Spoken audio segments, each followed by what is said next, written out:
अब आप देखना कितना बड़ा ड्रॉबैक है यार इस कार में, जो मतलब कि इसके बारे में कोई बात ही नहीं करता है। Hello everyone, welcome back to another video. I hope सब कुछ बढ़िया चल रहा हो आप सबकी जिंदगी में। आज भाई फाइनली टाइम लग चुका है। वैसे टाइम नहीं भाई, मैं जानबूझ के वीडियो लेट बना रहा हूँ। मतलब कि इस वीडियो में ना मैं आपको बता दूंगा कि जो ये कार है all new Virtus 2025 comfort line यानी कि बेस मॉडल, इसमें आपको क्या क्या मिलता है, क्या क्या सही है, क्या क्या गलत है। मैंने ना कार 28 तारीख को ली थी, आज है 7 तारीख, तो ऑलमोस्ट आप कह सकते हो 10 दिन मैंने कार चला ली है और मुझे समझ आ चुका है भाई कि क्या क्या है क्या क्या नहीं। पहले भी मुझे पता था, बट एक होता है ना जब आप चला लेते हो अच्छे से एज अ ओनर, तो आप अच्छे से वीडियो में एक्सप्लेन कर सकते हो। तो इस वीडियो मतलब कि ये वीडियो देख के ना आपको समझ आ जाएगा क्या आपको वर्टस पे जाना चाहिए और स्पेसिफिकली कंफर्ट लाइन पे जाना चाहिए। एक्स शोरूम की बात करूँ ना, ये है 11.56 लाख रुपीस की। ऑन रोड बात वही आ जाती है, स्टेट टू स्टेट वेरी करती है। बट अगर किसी को जानना है कि मुझे ये कितने की पड़ी है, तो भाई इंस्टाग्राम आईडी आ रही है, उस पर आप मैसेज कर सकते हैं। क्योंकि अभी ना जहाँ से मैंने लिया उन्होंने कहा था कि भाई रिवील मत करना ज़्यादा, मतलब कि पब्लिकली। तो आई होप सो आप लोग समझ रहे हो क्या सीन रहता है क्या नहीं। बट हाँ, सबसे पहले भाई की बात करते हैं। चाहे आप टॉप मॉडल लो या बेस मॉडल लो, की आपको ऐसी ही मिलती है। फ्लिप की है ये, लॉक अनलॉक इधर से टेल गेट आपका ओपन हो जाता है। ये लो जी, टेल गेट हमारा ओपन हो चुका है। नीचे भी आ जाता है मेरे ख्याल से, स्प्रिंग में कुछ दिक्कत परेशानी है, बट ठीक है, अभी पीछे हम बाद में आएंगे। और इसमें थोड़ा बहुत काम भी भाई अभी हो चुका है, बिल्कुल थोड़ा बहुत, तो उसकी भी मैं बात कर लूँगा। कहीं आपको लगे बेस मॉडल में अलॉय व्हील्स आते हैं, ऐसा नहीं है। बट जो सबसे मेन चीज़ है भाई इंजन की, अंडर द हुड आपको मिल जाता है 1.0 लीटर्स का, मतलब कि 999 सीसी का पेट्रोल इंजन, जो कि है टर्बो पेट्रोल टीएसआई इंजन है, जो आपको प्रोवाइड करता है 114 bhp with 178 Nm of torque. 3 cylinder engine है। हल्की फुल्की वाइब्रेशन आपको फील हो सकती हैं, बट वो वाइब्रेशंस केवल इनिशियली आपको फील होंगी, नहीं तो बाद में तो भाई पता ही नहीं चलता आप 3 सिलेंडर चला रहे हो या फिर 4 सिलेंडर चला रहे हो। और जो है इंजन है, बहुत ही पोटेंशियल वाला इंजन है भाई, अच्छा खासा ये ट्यून हो जाता है, कोई दिक्कत परेशानी इसमें आती नहीं है। आने वाली वीडियोस में आपको पता चल जाएगा कैसे ये 150 bhp भी प्रोवाइड हमें करेगा। एक तो दोस्तों फ़ोन आ रहा है, इसे हम कर देते हैं साइलेंट। ये क्या गिरा हुआ है भाई पेंट पे? भाई अभी इस पे कोटिंग वगैरह भी करानी है, पता नहीं ये क्या गिर रखा है, समझ ही नहीं आ रहा। बट एनीवे, ये सब चीज़ें छोड़ते हैं, अब हम बात करते हैं फ्रंट लुक की। इधर आपको बड़ा सा VW का लोगो मिल जाता है, क्रोम स्ट्रिप मिल जाती है जिसे मैं डीक्रोम करा दूं आने वाले टाइम में। बट जो सबसे अच्छी बात है, LED हेडलाइट्स आपको मिल जाती हैं इसमें, ऑल LED सेटअप है। बहुत भाई पूछ रहे थे कि भाई स्लाविया का बेस मॉडल क्यों नहीं लिया। भाई वो मुझे सस्ता भी पड़ रहा था, बट उसमें हेलोजन हेडलाइट्स आती हैं, ठीक है। जो टायर साइज है वो 15 इंच का है। इसमें आपको टॉप मॉडल तक, मतलब कि बेस है टॉप मॉडल तक 16 इंच के टायर मिलते हैं। 205R16 टायर साइज है। फ्रंट में आपको डिस्क ब्रेक मिल जाएंगी, रियर में डिस्क ब्रेक भाई नहीं मिलती है। ड्राइव रिव्यू में मैं आपको बताऊंगा कि क्या ये ठीक है या फिर गलत है। बट हाँ, अगर आप GT लेंगे ना, उसमें आपको 1.5 लीटर्स का इंजन मिल जाएगा, जो कि नेक्स्ट लेवल है, 4 सिलेंडर है, 150 bhp with 250 Nm of torque वो प्रोवाइड करता है। बट स्टिल उसमें भी ना फ्रंट में ही डिस्क ब्रेक है, रियर में डिस्क ब्रेक उसमें भी नहीं आती है। आगे इसमें ना फॉग लाइट मिसिंग है अगर हम कंपेयर करें टॉप मॉडल से। और टॉप मॉडल में हाँ प्रोजेक्टर बेस LED आ जाती हैं हेडलाइट्स, वो इसमें भी लग जाएंगी।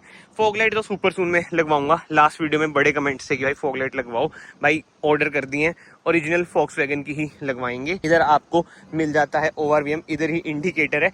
सबसे जो बढ़िया चीज़ मुझे लगती है इस कार में, और अगर वो चीज़ होती इसमें, मतलब कि जो मुझे बढ़िया लगती है, पहले मैं वो बता देता हूँ। इस पे ना फेंडर पे इंडिकेटर आपको नहीं मिलता है। अक्सर आपने देखा होगा, हुंडई क्रेटा की बात करूँ, किया सेल्टोस की बात करूँ, फेंडर पे ना इंडिकेटर आ जाता है। अगर भाई इसमें होता ना फेंडर पे इंडिकेटर, मैं सीरियसली बता रहा हूँ, मैं इस कार पे नहीं जाता। मतलब कि आप खुद सोचो, एक बार फॉग लाइट लग जाए इसमें, कहीं से पता ही नहीं चलता कि यार ये बेस मॉडल है। ये खासियत है वोक्सवैगन वर्टस की। एंड कोई क्रोम आपको देखने को नहीं मिलता इस मॉडल पे सिवाय ग्रिल के। एंड बॉडी कलर ही इसमें आपको डोर हैंडल्स मिल जाते हैं। एंड ऊपर चोंच वाला एंटीना मिलता है, वो मतलब कि लंबा सा, मैंने चेंज करा रखा है, शार्क फिन एंटीना। और व्हील कैप मिलते हैं भाइयों इसमें, मैंने अलॉय व्हील्स जलवा रखे हैं। इधर से आप इसमें डालेंगे फ्यूल, अराउंड 45 लीटर्स की ना इसकी फ्यूल टैंक कैपेसिटी है। XP95 में रिकमेंड करूंगा, मतलब कि एक बार XP95 की टंकी फुल करा लो, अगली बारी नॉर्मल पेट्रोल की करा लेना। अभी भाई फिलहाल इस कार में डल रखा है XP95। अब रियर से बात करूँ, रियर डिफोगर आपको मिल जाता है, स्पॉइलर नहीं आता है, ये मैंने लगवाया है, VW का लोगो, वर्टस की बैजिंग, TSI की बैजिंग, 1 2 3 रिवर्स पार्किंग, इसमें आपको सेंसर मिलते हैं, नीचे रिफ्लेक्टर्स मिल जाएंगे। कोई क्रोम नहीं मिलेगा, टॉप मॉडल में क्रोम मिल जाता है। बट अब बात करते हैं मेजर मिसिंग की। भाई इसमें जो मेजर मिसिंग है वो है रिवर्स कैमरा। और लेने से पहले मुझे देखो पता ही था कि रिवर्स कैमरा इसमें नहीं आता है। बट एक होता है ना कि बेस मॉडल में अगर रिवर्स कैमरा भी दे देते तो बाहर से ना, मतलब कुछ ना कराओ आप, ऐसी कार है ये। एंड बूट स्पेस भाई बहुत ही अच्छा खासा है, 521 लीटर्स का। नीचे स्पेयर व्हील भी बड़ा है, वो भी आपको 16 इंच का ही मिल जाता है। 16 का ही है ना भाई। एक तो ये देखो नीचे गिर रही है, उठाने में दिक्कत है, इसलिए मैं उठा नहीं रहा था इसे। नहीं भाई 15 इंच का है, हाँ 15 इंच का है भाई। स्पेयर व्हील आपको छोटा मिलता है। जो ये है ना, मतलब कि नंबर प्लेट की लाइट्स, ये भी आपको एलईडी मिलती है। एंड टेल लाइट यूनिट की बात करूँ, सारा आपको एलईडी ही सेटअप मिलता है, जो कि बहुत ही बढ़िया बात है। इधर से देखो यार कार की रोड प्रेजेंस कितनी खतरनाक, मतलब कि जो सेडान लवर्स हैं वो ये रिलेट कर पाएंगे भाई। इससे पहले मेरे पे वरना थी, उसके साथ मैं इसे ना कंपेयर नहीं कर सकता। देखो वरना मेरा प्यार है, उसे बेचना भाई, मतलब कि कुछ ना कुछ देखो रीजंस होते ही हैं तो ही बंदा बेचता है। कोई पागल तो है नहीं ऐसी बेच देता है। चल भी बहुत गई थी, आउट ऑफ वारंटी भी वो हो गई थी, मतलब वही है। उसके बारे में फिर कभी बात करेंगे, नहीं तो बहुत ही लंबी खींचेगी, क्योंकि बहुत कमेंट्स आते हैं आपने वरना क्यों बेची। भाई मेरी रनिंग ज़्यादा है, ठीक है, तो मुझे सब कुछ देखना पड़ता है। बट एनीवे, डोर ट्रिम की बात करूँ, पावर विंडोज के आपको कंट्रोल मिल जाएंगे। ORVMs में आप फोल्ड मतलब कि एडजस्ट कर सकते हैं, फोल्ड अनफॉर्चुनेटली नहीं कर सकते। लॉक अनलॉक इधर आपको हैंडल मिल जाएगा। एंड बेस मॉडल में भी ना आपको हाइट एडजस्टमेंट का ऑप्शन मिल रहा है सीट्स की, अगर मैं बात करूँ, जो कि बहुत ही बढ़िया बात है। एंड रियर डोर ट्रिम भी मैं आपको दिखा देता हूँ, फिर सीधा ना आगे ही बैठेंगे हम। ऐसा कुछ है भाई रियर डोर ट्रिम। कौन मैसेज कर रहा है, छोड़ो। बट सनशेड्स वगैरह इसमें नहीं मिलेंगे जैसे हुंडई की कारों में मिल जाते हैं, किया की कारों में। बट जो अच्छी बात है, सॉफ्ट टच इधर भी है, आगे भी उधर सॉफ्ट टच आपको मिल जाता है। बोतल होल्डर स्पेस वगैरह मिल जाएगी। एंड हम्प देखो भाई ना के बराबर है, जो कि अमेजिंग चीज़ है। 3 एडजस्टेबल हेडरेस्ट है, बट कोई सेंटर आर्मरेस्ट इसमें आपको नहीं मिलती है। और टू बी वेरी ऑनेस्ट, एक और चीज़ मैं क्लियर करता हूँ भाई, जब भी आप कार बाय करते हो खुद देखो कार आपको सूट कर रही है नहीं कर रही। अब इस वीडियो से ना आपको ये पता चल जाएगा कि मैं क्या फील करता हूँ कार के बारे में। बट इसके बाद भी अगर आपका मन है लेने का, शोरूम जाना, बैठ के देखना पीछे, क्योंकि जो इसका रिक्लाइन है वो अप टू द मार्क नहीं है। बट मैं अपनी बात करूँ भाई, हमारे घर में और भी कारें हैं, ये मैंने केवल अपने लिए लिए चलाने के लिए। बट हाँ, ऐसा भी नहीं है कि प्रॉपरली बंदे बैठ नहीं सकते। 2 बंदे तो ईजिली बैठ जाएंगे, तीसरे के लिए चलो इन्होंने एडजस्टेबल हेडरेस्ट दी है, जो कि बढ़िया बात है। बट एक और बात यार, रियर एसी इसमें मिसिंग है। अपर वेरिएंट में रियर एसी मिल जाएगा, बट केबिन लाइट्स वगैरह इसमें आपको एलईडी ही मिल जाती हैं। ये देखो फाइल भी पड़ी है। क्या नंबर ले दोस्तों इसका, जल्दी बताओ। नंबर 20 का अप्लाई करना है। अब हम चलते हैं आगे। ये चीज देखो, जो स्टीयरिंग व्हील, क्या ही बढ़िया लगता है। हैजार्ड लाइट अब मैं बंद कर देता हूँ कि आपको इंसर्ट करनी पड़ेगी, कीलेस एंट्री नहीं है। अगर आप एक मॉडल अप जाओगे, हाईलाइन प्लस, वैसे हाईलाइन भी नहीं मुझे बोलना चाहिए, या फिर हाईलाइन में भी है, पता नहीं यार, इन्होंने ना हाईलाइन प्लस भी अब लॉन्च कर दिया। वैसे उस पर भी आप जा सकते हो, बट आपको एक्स्ट्रा पैसे खर्चने पड़ेंगे। जो जो चीज़ें मुझे चाहिए थी, मुझे इस वेरिएंट में मिल रही थी, और मैंने भाई इसमें काम कराना है भर भर के, मतलब कि OEM। जैसे डैशबोर्ड में चेंज करा दूंगा, OEM 10 इंचज़ की स्क्रीन लग जाएगी, तो इस वजह से मैंने सोचा ये मेरे लिए बेस्ट है। और ट्यून करानी है कार, एग्जॉस्ट वगैरह डलवाना है, तो मैनुअल ही मेरे लिए बेस्ट था। इस वजह से भाई मैं मैनुअल पे गया, नहीं तो आप ऑटोमेटिक पे जा सकते हो अगर आपको ज़्यादा कंफर्ट चाहिए तो। एनी डे ऑटोमेटिक बहुत ही बढ़िया ऑप्शन है। स्कॉर्पियो एन भाई मेरे पे ऑटोमेटिक है, और अब ये एक मैनुअल होगी, तो ठीक है, कॉम्बिनेशन बढ़िया ही रहता है। बाकी इसे मैं कर देता हूँ बंद। इधर आपको हेडलाइट स्विच मिल जाता है, इधर से आपकी हेडलाइट ऑन हो जाएगी, इधर से आपकी रिवर्स फॉग लाइट ऑन हो जाएगी, जो कि हमारी खराब है।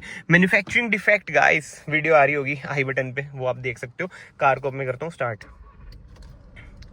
जैसे हम अब स्टार्ट करते हैं ना, हल्की सी वाइब्रेशंस आपको लग सकती हैं इस टाइम पे, बट इसके बाद भाई वाइब्रेशंस नहीं लगती हैं, क्योंकि देखो यार मैंने ले ली है। अब मैं इसकी बुराइयां भी आपको बताऊंगा, सच्चाई भी आपको बताऊंगा। ऐसा नहीं है कि केवल अच्छाई बताऊंगा। बट एनीवे, ये चीजें छोड़ते हैं। इधर आपको वाइपर कंट्रोल मिल जाते हैं, इधर आपको इंडिकेटर वगैरह मिल जाएंगे। ऐसे इसकी वही, मतलब कि डिपर मारना हो, हाई बीम करनी हो, इधर से आप कर दोगे। ये है बस कि जब मैं स्कॉर्पियो चलाता हूँ ना, इतना भलेखा लगता है ना, उसके वाइपर चल जाते हैं, मतलब उल्टा हिसाब है ना जर्मन्स का। एंड स्टीयरिंग व्हील एडजस्टमेंट की बात करूँ, जो मुझे सबसे बढ़िया चीज लगी, टिल्ट के साथ साथ टेलीस्कोपिक भी है भाई बेस मॉडल में। यार बताओ, ये चीज यार अमेजिंग। मतलब कि ये फैंसी फीचर्स कम देते हैं, जो प्रैक्टिकल फीचर्स है ना वो दे देते हैं बेस मॉडल में भी। ये मुझे बढ़िया लगा कहीं ना कहीं। बाकी ये देख लो आप, इंस्ट्रूमेंट क्लस्टर कितना एस्थेटिक लगता है। 8 तक मार्किंग है, ठीक है, RPM की इधर 260 तक है, 203 इसकी टॉप स्पीड है। एक दिन मैंने इसे भगाई भी थी, मतलब ज्यादा नहीं भगाई थी, 150 तक ही भगाई थी। एंड जो ये चीज है, ये बहुत जल्दी भाई ऐसे गिर जाती है इस साइड, क्योंकि भाई ये बहुत पिटती है। बाकी इधर से आप इसकी छोटी सी MID कंट्रोल कर सकते हैं, अलग अलग इन्फॉर्मेशन वगैरह बता देगी। रेंज रूंज इकोनॉमी देखो 6.9, बट ठीक है, जो है यही है। Vehicle status, driving data, vehicle status में गए, नो एंट्रीज अभी अवेलेबल, ये सब चीजें हैं। एंड एक और चीज यार, क्रूज कंट्रोल मिसिंग है बेस मॉडल में ना। मुझे बस 2 चीजें मिसिंग लगती हैं, एक तो रिवर्स कैमरा और एक ये क्रूज कंट्रोल। अगर ये दोनों चीजें हो जाए ना, फिर तो बस यार मौज ही हो जाए। 680 किलोमीटर अभी मैंने चलाई है।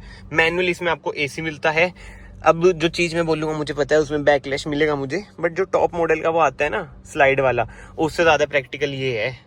जिन पे है वर्टस वो शायद से रिलेट कर पाए, बट कमेंट आएंगे भाई तो टॉप मॉडल ही ले सकता है इसलिए बोल रहा है ये वो चीजें। भाई लेने को तो वही है ना यार, मैं क्यों अब हवाबाजी करूं। ठीक है नहीं ले सकता, एनीवे ये चीजें छोड़ते हैं। टॉप मॉडल में ना आपको इधर सी टाइप सॉकेट भी मिल जाते हैं 2, इसमें ये मिसिंग है, और वायरलेस चार्जर मिल जाता है इधर, इसमें ये मिसिंग है, इसलिए मेरा तो सामान इसमें पड़ा रहता है। बाकी हाँ 6 स्पीड मैनुअल है, रिवर्स डाला मैंने, कोई इसमें रिवर्स कैमरा भाइयों नहीं है। बाकी ऑटो ऑन ऑफ का बटन मिल जाता है, ट्रैक्शन ऑफ का बटन मिल जाता है, टीपीएमएस का बटन है, इधर आपको यूएसबी सॉकेट मिल जाती है। अब इसका जो मेजर ड्रॉबैक है, अब जैसे मैंने कार बंद कर दी, ठीक है ये देखो बंद है, की भी निकाल ली मैंने, ठीक है जी, ये देखो वार्निंग भी अच्छी आती है, डोंट फॉरगेट योर फोन।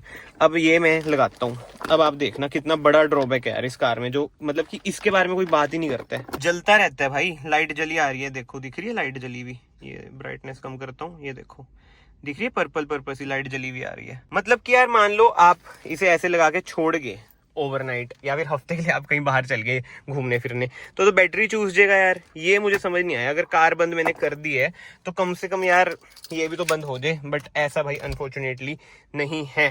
और बीच में आपको 2 कप होल्डर मिल जाएंगे, मैनुअल हैंड ब्रेक मिल जाएगी, सेंटर आर्मरेस्ट मिसिंग है, वो भी मैं OEM ही लगवाऊंगा। एंड इधर आपको ग्लव बॉक्स मिल जाता है जो कि बड़ा है, कूल ग्लव बॉक्स ये मेरे ख्याल से हाँ नहीं है।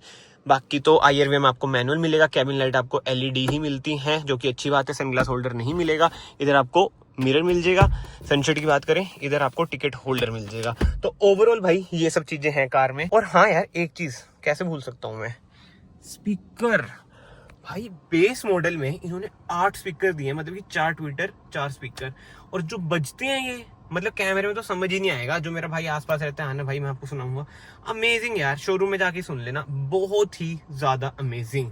और हाँ ये छोटी सी 7 इंच की स्क्रीन भी मिलती है जो हमारी थार में भी थी। इसमें जो सबसे बढ़िया चीज है एंड्रॉइड ऑटो एप्पल कारप्ले मिल जाता है, और कुछ नहीं है भाई इसमें देखो to be very honest, but हाँ ग्लिचेस हैं इसमें, कभी कभी इसमें ग्लिच आ जाते हैं, कभी कभी डिस्कनेक्ट भी हो जाती है, कभी कभी वॉल्यूम अप वॉल्यूम डाउन ही नहीं होती है। तो ग्लिचेस तो भाई इसमें भी हैं, ऐसे नहीं कि खाली हम महिंद्रा को ही बदनाम करते रहे, ग्लिचेस यार लगभग हर कार में होते ही हैं। एंड इसी के साथ साथ अब सेफ्टी की बात करूं, क्योंकि विद टाइम भाई समझ आती है, मैच्योरिटी आती है, तो सेफ्टी कार्स भी हम बाय करते हैं। वरना मैं बहुतों ने ट्रोल किया था सेफ्टी नहीं है सेफ्टी नहीं है, बट भाई उसमें भी सेफ्टी थी, क्योंकि मेरा वो था top model SX optional 6 airbag थे। अब इसकी बात करूं भाई, इसमें एस स्टैंडर्ड आपको 6 एयरबैग मिल जाते हैं, ESC मिल जाता है, हिल होल्ड असिस्ट इस वेरिएंट में नहीं है, बट वो एक्टिव हो जाएगा कोडिंग वगैरह से। बट ओवरऑल भाई कार ये बहुत ही बढ़िया है सेफ्टी वाइज भी। और जब इसकी डोर बंद करता हूँ ना, ये बात तो देखो मैं मानूंगा, वरना मैं वो फील नहीं आती थी, जो आवाज सी आती थी ना, इसमें ऐसा लगता है कि हाँ भाई बहुत ही तगड़ी बिल्ड क्वालिटी है, मतलब कि ना कार भारी भारी फील होती है, मतलब कि ऐसा लगता है कि हाँ भाई आप बिल्कुल ही लोहे की चेस्सी में बैठे हुए हो। वो स्ट्रॉन्ग वाली फील इन कारों में कहीं ना कहीं देखो आती है, ये तो सच बात है। बाकी तो आई होप सो भाई मैंने हर चीज कवर कर दी हो।